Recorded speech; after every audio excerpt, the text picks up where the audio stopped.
The third season of The Chosen covered many events from the Gospels that we knew and read about, but one major event was missing: the death of John the Baptist. Many of the events that took place in the third season's final episode are actually organized together in the Gospels with the death of John the Baptist, but for some reason, this event was not covered in Season 3. For example, in Episode 8 of Season 3, we saw Jesus spending days talking to a crowd, teaching them many parables from the Gospel of Matthew. This is where the feeding of the 5,000 and the walking on water episodes happened. The fact that these were included in Season 3, but not the death of John the Baptist, means that we will see this devastating story in Season 4.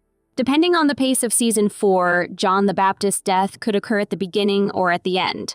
For those unfamiliar with what happens in the Bible, John the Baptist publicly reproves Herod, the ruler of Galilee under the Roman Empire, because Herod divorces his first wife and unlawfully takes his brother's wife as his second. The traditional accounts say that on Herod's birthday, he promises his new wife's daughter whatever she desires, and she asks for John the Baptist's head on a platter. Herod agrees and orders the execution of John, who was already imprisoned. Now, we understand that such a devastating story is challenging to be turned into a TV story, so the creators of The Chosen could need more time to think about how to show that storyline. But it's an important event that affected Jesus' life, so it should be in the series sooner or later. We don't think it will be much later in the season. Perhaps we'll witness this story in the first few episodes. In a way, this leaves many vital events to the season final. We have a lot of contenders in our minds. For instance, Jesus can start his journey to Jerusalem and predict his death for the first time.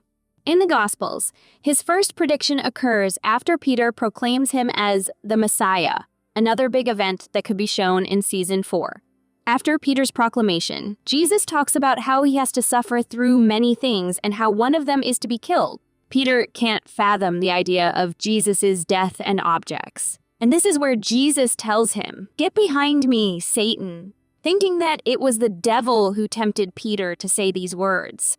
Maybe another major event that could be shown at the end of The Chosen Season 4 is Jesus' transfiguration. As the New Testament describes, Jesus will go on a mountain and transfigure, meaning he will experience a momentary divine radiance. He will begin to shine with bright rays of light. This is an extraordinarily important event for the Christian faith, so it could be a good season final moment for the Chosen series. Although we believe this will most likely happen in Season 5, the raising of Lazarus could also be included in the final episode of Season 4. Lazarus of Bethany was a man who was dead for 4 days, but Jesus restored his life. In the presence of a crowd, Jesus went to his tomb and prayed to God. He then ordered Lazarus to come out, and he did. This was one of the many signs proving Jesus was God's son, so it will definitely be included in The Chosen. The question remains when we shall see. What are some of the events we will see in The Chosen Season 4? Do you think we will see the death of John the Baptist or the raising of Lazarus? Let us know what you think in the comments below. Don't forget to like and share this video. Subscribe to our channel to follow the latest updates on your favorite shows. See you soon.